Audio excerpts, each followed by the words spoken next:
അതിർത്തി ചെക്ക് പോസ്റ്റുകളിൽ പരിശോധന കർശനമാക്കി മൃഗസംരക്ഷണ വകുപ്പ്.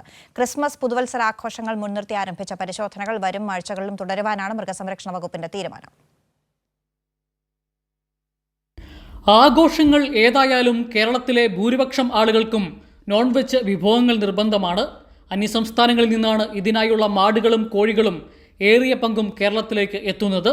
ഡിസംബർ 15 മുതലാണ് കർശനമായ പരിശോധനകൾ അതിർത്തി ചെക്ക് പോസ്റ്റുകൾ കേന്ദ്രീകരിച്ച് ആരംഭിച്ചത്. കൊറോണ കാലത്തിന് ശേഷം തന്നെ ഏറ്റവും കൂടുതലായിട്ടുള്ള ഒരു ആനിമൽസിന്റെ വരവാണ് ഇപ്പം നടന്നുകൊണ്ടിരിക്കുന്നത്. അതനുസരിച്ച് കമ്പംമെട്ട് ചെക്ക് പോസ്റ്റിൽ പരിശോധന കർശനമാക്കിയിരിക്കുകയാണ്. കടന്നു വരുന്ന ഓരോ ആനിമൽസിന്റെ ശരീര ഊഷ്മാവ് വരെ അളന്നതിന് ശേഷമാണ് നമ്മൾ അവയെ കടന്നു പോകാൻ അനുവദിക്കുന്നത്. അതുകൂടാതെ തന്നെ രാപ്പകലില്ലാതെ രാത്രിയിലും പകലും 3 ഷിഫ്റ്റിലായിട്ട് നല്ല രീതിയിലാണ് ചെക്ക് പോസ്റ്റ് മുന്നോട്ട് പോയിക്കൊണ്ടിരിക്കുന്നത്. ക്രിസ്മസ് പുതുവത്സര ആഘോഷങ്ങൾക്ക് മുന്നോടിയായി വൻതോതിൽ അന്യസംസ്ഥാനങ്ങളിൽ നിന്നും കേരളത്തിലേക്ക് മൃഗങ്ങളെയും പക്ഷികളെയും എത്തിച്ചിരുന്നു.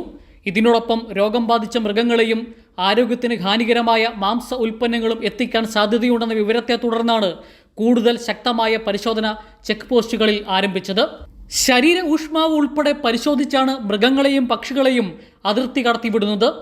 വലിയ വാഹനങ്ങളിൽ പരിശോധന നടത്തുന്നതിനായി പ്രത്യേക പ്ലാറ്റ്ഫോമുകളും ചെക്ക് പോസ്റ്റുകളിൽ സ്ഥാപിച്ചിട്ടുണ്ട്. വരും ദിവസങ്ങളിലും പരിശോധന തുടരുവാനാണ് മൃഗസംരക്ഷണ വകുപ്പിന്റെ തീരുമാനം. കൈരളി ന്യൂസ്, ഇടുക്കി.